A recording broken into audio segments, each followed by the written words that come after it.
নমস্কার বন্ধুগণ, এক্ষুনি যে ভিডিওটি দেখলেন দেখে কি মনে হচ্ছে? এর মধ্যে মনে হয় বিশাল কিছু জাদু রয়েছে। না বন্ধুরা, জাদু টাদু এমন কিছু নাই। এটা যদি জাদুই বলে থাকেন তবে এটা ভিডিও এডিটিংয়ের জাদু। আর সেটা আপনারাও পারবেন। সেটা কিভাবে করবেন সেটাই আজকে দেখাবো। আমি 4টি শট নিয়েছি ভিডিওর স্ট্যান্ড ফোন ব্যবহার করে। তা আমরা ভিডিও যখন ফটো নিতে যাই তখন ভিডিওটা ভাইব্রেট করে যায়, হাত অল্প না অল্প হলেও নড়ে যায়। সেই যাতে না নড়ে সেই জন্য স্ট্যান্ড ফোন ব্যবহার করেছি। স্ট্যান্ড ফোন ব্যবহার করে 4টি আমি শট নিয়েছি। সেই শটগুলোকে একসঙ্গে ভিডিও এডিটিংয়ে গিয়ে ফিল্মোরাতে ভিডিও এডিটিংয়ের সময় জয়েন করে মাস্ক টুল ব্যবহার করে করেছি। সেটা কিভাবে স্টেপ বাই স্টেপ করেছি সেটাই আজকে আমি আপনাদেরকে দেখাবো। দেখতে থাকুন শেষ পর্যন্ত। এইভাবে সুন্দর সুন্দর ইন্টারেস্টিং মজাদার ভিডিও এডিটিং করতে পারবেন। চলুন দেখা যাক কিভাবে বানানো যায়। তাহলে আমরা এখন দেখবো কিভাবে এই 4টা শট যে নিয়েছি সেই শটটাকে দিয়ে এইরকম একটা মজাদার ভিডিও বানানো যায়। প্রথমে আমরা যখন ফিল্মোরা ওপেন করবেন তখন এরকম একটা স্ক্রিন দেখতে পাবেন, ব্লু কালারের নিউ প্রজেক্টে ডবল ক্লিক করুন। এখানে মেনলি দেখা যাবেন ইম্পোর্ট করা যায়। অর্থাৎ আপনার পিসির বা কম্পিউটারের মধ্যে যে সমস্ত ভিডিও, অডিও, ইমেজ সেগুলো এইখানে নিয়ে আসা যায়। তো এই ভিডিওটা করার জন্য প্রথমে আমি যে 4টা ক্লিপ শট নিয়েছি সেই 4টা ক্লিপটাকে আমি ইম্পোর্ট করব। তার জন্য কি করব, এখানে গিয়ে ইম্পোর্টে ক্লিক। তো আমি এখানে আগে থেকে ক্লিপে শট নিয়ে রেখেছি এবং নাম দিয়ে রেখেছি। আমার এটা হচ্ছে 4th ক্লিপ। এটাকে সিলেক্ট, একসঙ্গে আমি 4টা ক্লিপ নিয়ে আসবো, তাই এটা সিলেক্ট করার জন্য কন্ট্রোল টিপে একটা একটা করো। 4th ক্লিপ নেব, 3rd ক্লিপ নেব, 2nd ক্লিপ নেব আর 1st ক্লিপ নেব। এবার যখন 4টা সিলেক্ট হয়ে গেল, এবার ওখানে গিয়ে ওপেন করলে দেখুন এই ইম্পোর্ট পজিশনে আপনার 4টা শট চলে। এবারে আপনার এই টাইম লাইনে নিয়ে আসতে হবে এডিট করার জন্য। এক্ষেত্রে আপনি কি করবেন, একটা একটা করে নিয়ে আসতে পারেন। যেহেতু 4টা সিলেক্ট হয়েছে 4টা একসঙ্গে চলে আসবে, কিন্তু আমি একটা একটা করে নিয়ে এসে দেখাবো। ফার্স্ট ক্লিপ কোথায় আমার, এখানে রয়েছে অ্যাড টু প্রজেক্ট। যেই আমি প্লাস চিহ্নের কাছে নিয়ে গেছি, আবার দেখাচ্ছে অ্যাড টু। এইভাবে করলে প্রথমে আপনার রিজলিউশন এবং ফ্রেম রেট জানতে চাইবে। নর্মালি আমরা 1920, 1080 এবং 30 fps অর্থাৎ ফ্রেম পার সেকেন্ড এটাই নেব। এভাবে আনা যায়, বা আপনি সিম্পল এটাকে কার্সার দিয়ে ধরে রেখে সেকেন্ড ক্লিপে ধরুন ধরে রেখে ড্র্যাগ অ্যান্ড ড্রপ বলে, এটাকে ড্র্যাগ অ্যান্ড ড্রপ করলে এখানে ভিডিও লেয়ার আছে, অডিও লেয়ার আছে। ভিডিও লেয়ারও আরও অনেক বাড়ানো যাবে, অডিও লেয়ারও অনেক বাড়ানো যাবে, যতগুলো বাড়াতে পারে। এখন আমি এখন একটা সেকেন্ড ক্লিপটা উপরে তুলে দিলাম, ভিডিও 1, ভিডিও 2 তুলে যেত। এই ফার্স্ট ক্লিপটাও উপরে তুলি। এটা এইখানে প্লাস বটম আছে, জুম করলে এটা বড়, মাইনাস করলে ছোট। ফার্স্ট ক্লিপ, সেকেন্ড ক্লিপ নিলাম। এবারে আমার 3rd ক্লিপটা আছে, 3rd ক্লিপটাও আমি 4th ক্লিপটাও না, আমার সমস্ত ক্লিপ চলে এলো। এবার আমি আপনাদের এই ভিডিওটা চালিয়ে গিয়ে দেখাচ্ছি। এখন আমি এডিট করিনি, জাস্ট ক্লিপগুলোকে টাইম লাইনে নিয়ে এলাম। Second clip, 3rd clip, 4th clip এবার আসবে। 4th ক্লিপে এটা দেখে আমি একটু আশ্চর্যান্বিত বোধ। এবার এটাকে কিভাবে অ্যাডজাস্ট করলে মনে হবে একজন মানুষ তাই একটা জামা ফেলে দিল, দেওয়ার পরে ধরো সেই জামা পরে ওই একই ব্যাগটা দেখতে খুবই মনে হচ্ছে যে একটু জাদু জাদু ভাব, কিন্তু এখানে জাদুর কিছু নেই, সমস্ত বাস্তবিক ভিডিও এডিটিং এর জাদু। প্রথমে আমি একটু বাড়িয়ে নেবো, একটু জুম প্লাস করে আমি এই প্লেটাকে আস্তে আস্তে করে প্রথম থেকে সেকেন্ডে, প্রথমে থেকে আস্তে আস্তে যখন আমি সরাচ্ছি প্লেয়ারের দিকে লক্ষ্য করতে হবে কিভাবে। সেকেন্ড ক্লিপে আননেসেসারি পার্টগুলো আমি ডিলিট, সেকেন্ড ক্লিপের এই যে ছবি পর্যন্ত রাখলেই যথেষ্ট। অর্থাৎ এই পাশের অংশটা বাম দিকের সাইডে আমি ডিলিট করে দিই। বাম দিকের সাইডটাকে ডিলিট করে এই কাঁচির মতো অংশটাকে ক্লিক করলে এটা কাট হয়ে যায়। তাহলে এই অংশটা একটা আলাদা, দেখুন এই অংশটা আলাদা একটা হাইলাইট হচ্ছে। এই অংশটা আমি বাম দিকের অংশটা নেবো না, এটাকে কি করলাম, সিলেক্ট করে ডিলিট করে এটা ব্ল্যাঙ্ক পেজ তৈরি হলো। এখানে একটা ক্রস চিহ্ন রয়েছে, ক্রস চিহ্নটাকে করলে ফার্স্ট ক্লিপ সেকেন্ড ক্লিপ আবার জুড়ে। এবার চালিয়ে দেখি সিঙ্ক্রোনাইজ হচ্ছে, মোটামুটি সিঙ্ক্রোনাইজ হয়েছে।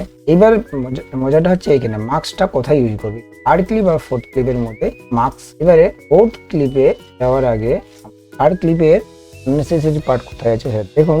এটা প্রথমে বসে ওঠার মুহূর্তটা আমি করব। এক্ষেত্রে আমাকে দেখতে হবে কোন মুহূর্তেতে ওঠার চেষ্টা করছি, এইখানটা পর্যন্ত নিলেই হবে। এরকম ভাবে 3rd ক্লিপটাকে সিলেক্ট করব, সিলেক্ট করে কাঁচির মতো অংশটাতে ক্লিক করব, পার্ট হয়ে গেল। তাহলে এই অংশটা আননেসেসারি পার্ট, এই আননেসেসারি পার্টটাকে সিলেক্ট করে ডিলিট করে দিলাম, আর এখানে ক্রস চিহ্নটাকে ক্লিক করে জুড়ে দিলাম। এবার 4th ক্লিপটাকে নিচে একবারে 3rd ক্লিপে বরাবর নিয়ে আসতো, বাইরে যাবে না বেশি জায়গা। দেখুন এই যে নিয়ে এলাম, এই কাটিংয়ে যখন না আসার সঙ্গে সঙ্গে একটা দাগ তৈরি হয়ে যাবে, এই পর্যন্ত যাবে। ওকে, এবারে এই পার্টটাও, তাহলে 4th ক্লিপের এইখানে কিছু পার্ট আননেসেসারি হয়ে যাচ্ছে, এটাকে আমার দরকার নেই। সেট করে ক্লিক করে দুটো সমান হয়ে গেল। এবারে আমাকে এই থার্ড ক্লিপ যেটা উপরে রয়েছে এটাই দেখা যাচ্ছে, দেখুন অর্থাৎ যে লেয়ারটা সব থেকে উপরে থাকবে এই লেয়ারটা আমরা দেখতে পাই। তাহলে থার্ড ক্লিপে দেখুন ওই জাস্ট লাফ দিয়ে বিছানা থেকে উঠছে এরকম অংশটা দেখাচ্ছে। তাহলে এখানে আমি মার্কস যে টুলটা বলেছিলাম সেই টুলটা আমি অ্যাড করি। এখানে দেখুন বাম দিকে মার্কস বলে একটা টুল, এর আন্ডারে এইখানে ক্লিক করলে অনেকগুলো মার্কসের টুল পাবেন, সার্কেল পাবেন, লাভ চিহ্ন পাবেন, পাবেন, প্যারালাল লাইন্স পাবেন, ফর্মুলা পাবেন। মধ্যে আমি লাইনারটাকে নেব। লাইনারটাকে নেওয়ার সঙ্গে সঙ্গে দেখুন লাইনারটা, এবার এইটা হচ্ছে রোটেট করা যায়, এটাকে ছোট বড় করে। আমি এই রোটেটটা যখন এই করে দেব, দুটো জিনিসই একসঙ্গে মার্কস অ্যাড হয়ে গেল। অর্থাৎ নিচের ক্লিপটা দেখা যাচ্ছে এদিকে আর ফার্স্ট ক্লিপটা ওই দিকে। দুটো ছবি পরপর আছে, আমি চাচ্ছি যে ডান দিকে দেখা যাবে বাম দিকে দেখা, তখন কি করতে হবে, এইভাবে লাইনারটা লাগিয়ে লাইনারটাকে ঘুরিয়ে নিলে নিচের যে অংশটা রয়েছে এই দিকে যেন এই অ্যারো পোর্শনটা থাকে, তাহলে দেখতে পাবেন নিচের অংশটাও দেখতে পাবেন আর উপরের অংশটাও দেখতে পাবেন। এবার আপনি এটা যখন চালিয়ে দেখবেন, দেখুন একসঙ্গে দুটো দেখা যাচ্ছে।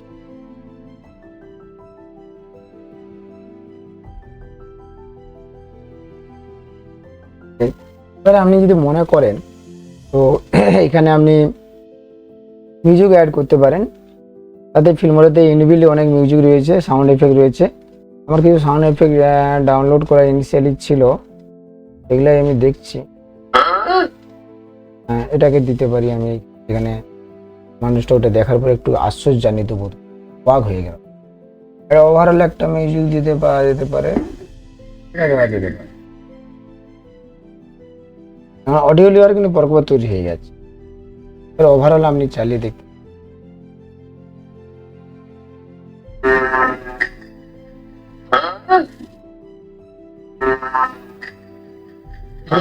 বানানো হয়ে গেল। এবার আপনি এক্সপোর্ট করতে হবে। এক্সপোর্ট করতে গেলে এই উপরে দেখুন বাম দিকে একটা এক্সপোর্ট বলে লেখা রয়েছে, এখানে ক্লিক করবেন, ক্রিয়েট ভিডিওতে ক্লিক করবেন। এবারে আপনার ভিডিওর নাম দিবেন, যেটা নাম দিতে চান এবং কোন লোকেশনে এটা সেভ করতে চান, যে আপনার সেই ড্রাইভের আন্ডারে। নর্মালি ভিডিও করা মানে MP4 করবেন, রেজলিউশন যা আছে থাকবে, কোয়ালিটি মিডিয়াম আছে। এখানে এক্সপোর্ট ক্লিক করলে এক্সপোর্ট হয়ে যাবে, 1 সেকেন্ডের মধ্যে এক্সপোর্ট হয়ে ওই ডি ড্রাইভে আমার কীভাবে ভিডিওটা রয়েছে সেটা আমি আপনাদের পিসিতে আন্ডারে গিয়ে আমার জি ড্রাইভে এই ফোল্ডার, এইরকম মজাদার ছোট ভিডিও কি সুন্দর করে ইউটিউবে বানাবেন। ভিডিওটি ভালো লাগে লাইক কমেন্ট শেয়ার করবেন, আর ভিডিওটি বানাতে গিয়ে আপনারা যদি কোনো না বুঝতে পারেন সেটা কমেন্ট করে জানাবেন। ধন্যবাদ।